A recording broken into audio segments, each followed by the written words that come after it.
Alors, voilà les quelques attitudes, éléments de ce que j'ai retenu, qui m'ont marqué dans les témoignages qu'on vient d'entendre, hein. C'est pour ça que j'ai pris quelques notes pour être le plus fidèle possible.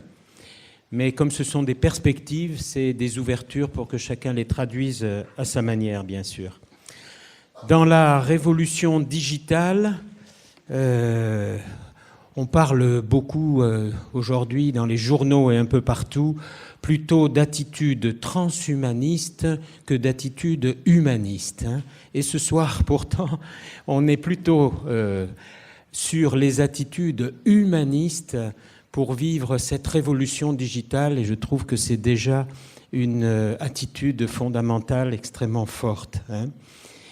L'attitude du transhumaniste, enfin pas tous, hein, bien sûr, il faut être très nuancé là-dedans, mais des plus extrêmes en tout cas, c'est de viser une espèce de perfection du cyborg invulnérable, j'allais dire, comme figure.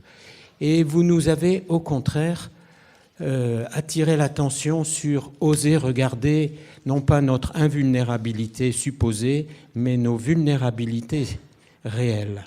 Et partir de là, et oser partir de là, ce qui n'est jamais facile. Des personnes vulnérables qui sont malades, oui, et nous-mêmes, quand on se pense en très bonne santé, très difficile et pourtant essentiel. Il me semble que je retiens ça aussi de ce que vous avez dit. Et on a entendu que le digital, et le dernier témoignage venu de loin, nous montre qu'il y a un vrai combat justement pour que ce digital soit vécu de manière humaine et dans le respect, y compris de la démocratie, c'est ce qu'on nous a dit. Mais nos témoins de ce soir, au contraire, nous ont donné, me semble-t-il, quelques repères pour approfondir notre humanité, en commençant par regarder un certain nombre de personnes vulnérables, justement. On est parti de prisonniers, n'est-ce pas ? Alors en plus, ça nous touche beaucoup ici, puisque comme vous le savez, ce campus nouveau est une ancienne prison. Et que, terrible d'ailleurs, terrible, et que nous-mêmes, ici, dans l'entreprise d'une université, entreprise de formation et d'éducation, nous sommes aussi fortement marqués par cette histoire, y compris des solidarités qui ont été vécues à l'intérieur de ce lieu qui était très sombre et qui est devenu un lieu lumineux, à nous aussi d'en profiter.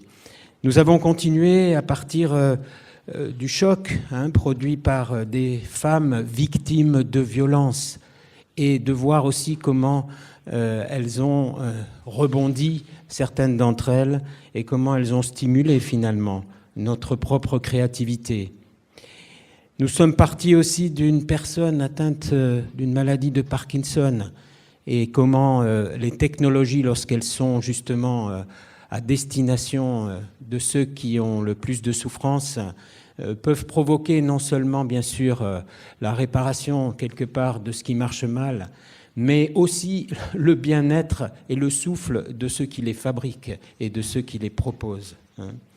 Nous sommes partis aussi, des jeunes, comme un jeune Gabriel, trop tôt disparu, dont on pourrait se dire c'est foutu et qui, excusez-moi, mais j'ai l'impression que c'est ça, continue d'avoir une autre forme de présence qui stimule et qui ouvre.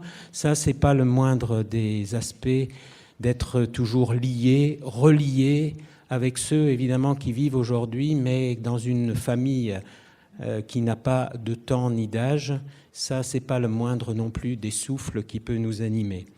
Et en même temps, on en prend conscience en revenant à des choses simples, comme ce que vous venez de nous faire vivre dans le temps de méditation, me semble-t-il, prendre conscience de la présence à soi-même, de notre respiration, ne pas avoir peur forcément d'être distrait par des idées, mais en avoir au moins suffisamment conscience pour revenir à nous-mêmes, et apprendre à avancer de cette manière-là, voilà, inspiré par les plus faibles parfois, inspiré par une simple présence, inspiré par un souffle.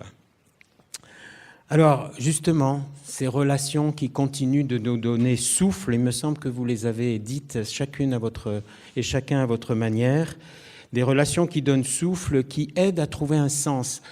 En effet, vous l'avez répété plusieurs fois, le sens, trouver un sens, le sens, il n'est pas donné comme ça, il se trouve, et c'est à l'homme qu'il revient de donner sens à la réalité. C'est ce que disait Hubert Reeves, par exemple, et vous l'avez traduit à votre manière, de donner sens à la réalité. Pour ça, vous nous avez invités à regarder nos lunettes en particulier, pour prendre conscience un peu plus que nos visions sont souvent biaisées, et peut-être d'oser sortir du cadre, justement, pour comprendre que nos manières de voir, elles sont souvent biaisées ou, en tout cas, elles sont insuffisantes. Voir. Vous nous avez invités à écouter aussi, écouter nos sentiments en particulier. Alors, quand on est un scientifique bardé de diplômes, c'est pas naturel, souvent, mais ça s'apprend, c'est ce que j'entends, c'est ce qui nous stimule, c'est ce qui nous encourage.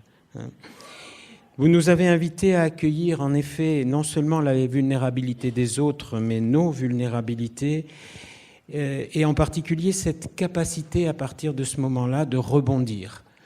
Je suis marqué par ça parce que moi-même, qui travaille en éthique des vivants, et en particulier, bien sûr, de l'utilisation des biotechnologies et de l'intelligence artificielle sur l'humain, eh bien, on constate, vous savez, aujourd'hui en biologie, que pour qu'un vivant soit pleinement vivant, et humain si c'est un homme, eh bien, il faut qu'il accepte d'être dans une dynamique entre robustesse et vulnérabilité.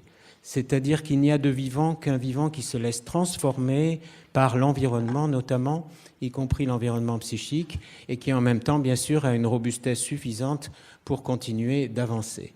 Je trouve que cette image-là, elle est très forte, elle nous vient aujourd'hui de la biologie, c'est peut-être inattendu, elle est comme un signe, à mon avis aussi, de ce que la psychologie, la spiritualité, les spiritualités nous disent depuis très longtemps, et c'est pas la moindre des invitations à entrer dans une autre forme peut-être de liberté, me semble-t-il.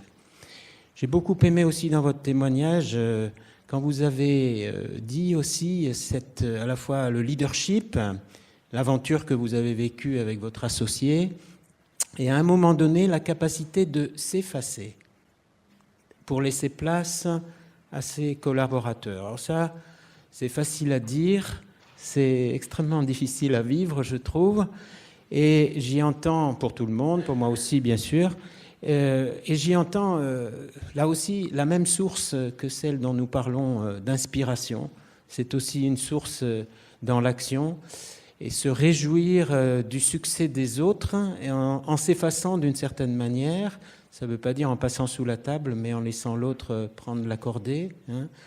Et quelque part, j'y vois quelque chose qui est extrêmement fort en spiritualité.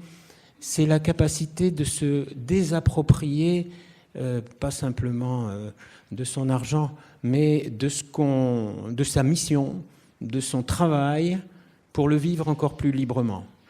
Et ça, c'est, me semble-t-il, une vraie révolution difficile, mais possible aussi, me semble-t-il. Alors, vous avez beaucoup parlé d'empathie, vous avez beaucoup parlé de co-élaboration, de collaboration.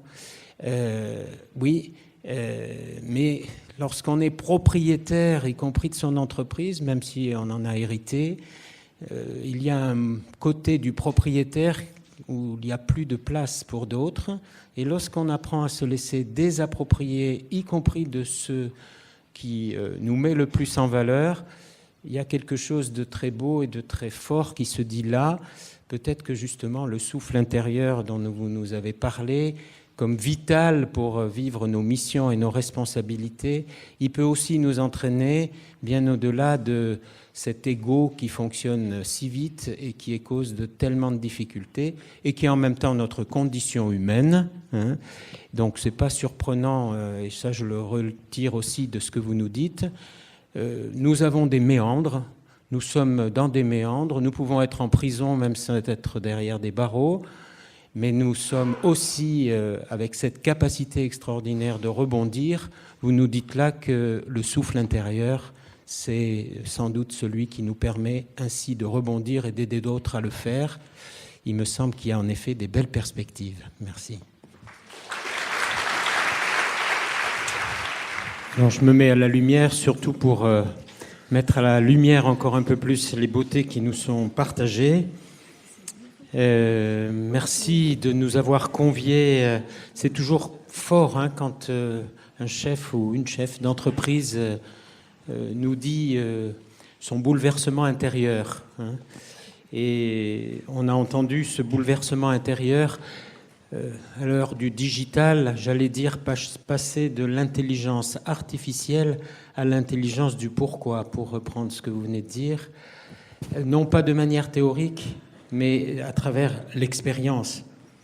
Et tout à l'heure, quelqu'un disait, il ne manque pas d'intelligence, il manque surtout de la sagesse, et avec l'intelligence du pourquoi, et avec ce voyage intérieur que vous nous proposez dans vos propres expériences, y compris jusqu'au silence, qui apprend beaucoup. C'est peut-être un beau voyage vers cette sagesse, vers cet être plus, comme disait Teilhard de Chardin. Et ça vaut le coup d'être expérimenté, et c'est frappant de voir qu'un chef d'entreprise, lui aussi, et un DRH, et un chef de librairie, et un responsable d'aujourd'hui peut dire cela. Vous nous avez dit beaucoup que, y compris les temps de crise, comme tout à l'heure, je le remarque, les temps de crise sont des temps difficiles, mais des temps propices justement à ce plus, à ce être plus, pourvu qu'on trouve les chemins pour rebondir, bien entendu. Et c'est frappant de voir cela. Ici, dans notre université, on essaye, c'est un peu un slogan de nous-mêmes, les enseignants et tous ceux qui travaillent, mais avec nos étudiants, apprendre à vivre et à travailler dans ce monde complexe, justement. Et à travers cette complexité, apprendre à être soi-même, à vivre, comme vous le disiez, et la révolution intérieure et la révolution altruiste. Et c'est intéressant aussi de voir comment, y compris les neurosciences, nous ouvrent des perspectives pour nous aider. Et ce que vous nous avez partagé tout à l'heure, Monsieur Damien, c'est extrêmement intéressant de voir les biais qui peuvent fausser les routes et surtout de reprendre une route de sagesse et de vie. Sachez que nous avons votre livre Neuroleadership et nous sommes en train, figurez-vous, dans cette maison de travailler quelque chose d'original qui va peut-être vous plaire à vous tous. Nous regardons dans cette grande tradition de Saint Ignace de Loyola, ça ne vient pas d'aujourd'hui, que les jésuites ont repris, les exercices spirituels, comment justement, en vivant ces exercices spirituels avec ce que les neurosciences d'aujourd'hui nous disent, notamment des liens entre émotion et raison, et notamment de cette liberté qui peut nous être accordée lorsque nous entrons dans une conscience plus profonde, eh bien, nous sommes en train de mettre sur pied quelques sessions qu'on vous proposera à tous ceux qui le veulent dans ce sens-là, lorsqu'on a à prendre des décisions à partir de sa conscience la plus profonde possible. Il y a de belles traditions spirituelles qui sont d'une étonnante modernité, y compris quand on les passe au crible des neurosciences d'aujourd'hui. En tout cas, c'est à poursuivre et c'est ce que nous essayons d'apporter dans le pot commun de la vie des formateurs. Souvent, quand on est dans le monde digital, on pense bien sûr au calcul. Et parfois, on entend ce slogan, je l'ai entendu de grands scientifiques, « penser, c'est calculer ». Alors, bien sûr que le calcul joue fortement, mais réduire la pensée au calcul, c'est infiniment triste. Ce soir, vous nous avez libérés de cette tristesse par vos témoignages les uns les autres. D'ailleurs, quand on est capable de dire à sa femme qu'on part 1 an et finalement qu'on obtient 6 mois, c'est ce que le célibataire que je suis a compris, ou bien quand on va faire le tour du monde avec femme et enfants, mais qu'on frise la mort aussi, si j'ai bien compris, on apprend que penser, c'est pas tout calculer. Et du coup, on apprend à sortir pour une part de tout dans la tête, comme vous disiez au premier témoignage. Et la vie intérieure, cette vie en pleine conscience et en pleine confiance, j'allais dire aussi, elle est un long chemin et vous nous avez montré, me semble-t-il, et c'est important pour le management, pour nous tous, que lorsqu'on est à ce degré de conscience profonde, et pas simplement d'intelligence rationnelle, mais de confiance et de conscience profonde, alors on reconnaît une forme d'altérité, on s'intéresse à l'autre, on a envie de promouvoir l'autre. C'est un peu ce que vous nous avez dit dans vos rôles de leader et de manager, de laisser la place à l'autre. Je pense aussi dans nos méthodes co-élaboratives et collaboratives, comme on dit aujourd'hui. On a une magnifique salle au 3e étage pour cela, ici.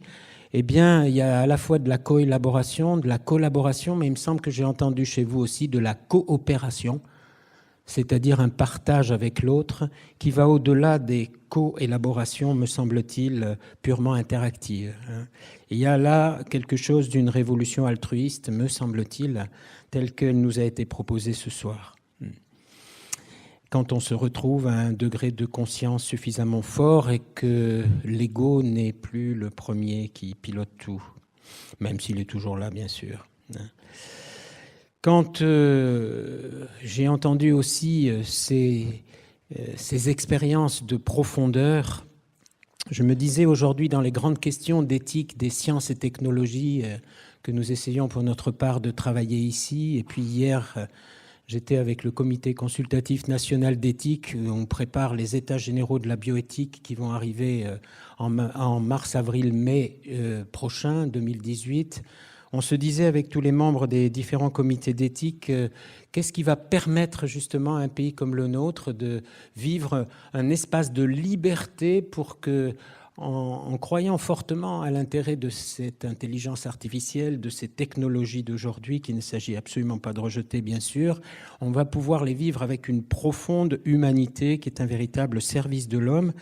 Et si on ne le vit pas à partir non seulement de l'empathie, mais aussi, je dirais, d'une justesse intérieure, eh bien, ça sera difficile. Mais si ces débats nous permettent d'atteindre ce niveau-là, peut-être que nous pourrons rendre un grand service à toute notre société et à la jeunesse en particulier. Cette conscience profonde que vous nous invitez à rejoindre, vous l'appelez la révolution intérieure, et je la trouve magnifique. La méditation comme chemin de libération et chemin vers le plus profond de soi, en même temps le plus profond de l'autre, chemin qui permet de prendre de la distance et de mettre à distance ses peurs, c'est ce que nous avons entendu aussi. Il me fait retentir cette phrase qui vient de la nuit des temps. Sommes-nous non seulement prêts à vivre cette révolution intérieure, comme Yves nous le proposait, mais n'avons-nous pas aussi un monde immense en nous? Quand on commence à prendre conscience de cette vie intérieure, il y a une immensité.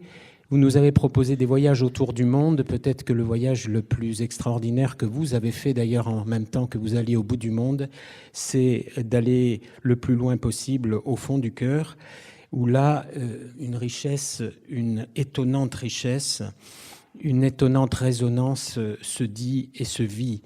Et si vous me le permettez, non seulement ce lieu d'intériorité est un lieu, me semble-t-il, de bien-être, d'écoute de soi, il peut être aussi un lieu formidable d'écoute du tout autre, dans une rencontre qui est extraordinaire parce qu'elle vient bouleverser des vies. Quelqu'un parle au fond du cœur et au fond de la conscience, c'est peut-être la plus grande révolution. Elle vient de très loin, elle est pour chacun selon son chemin, me semble-t-il. Vous nous en avez montré de très beaux chemins. Nous vous en remercions beaucoup. C'est plein d'assurance pour l'avenir, plein de confiance, plus que de l'empathie, c'est plein de vie. Merci.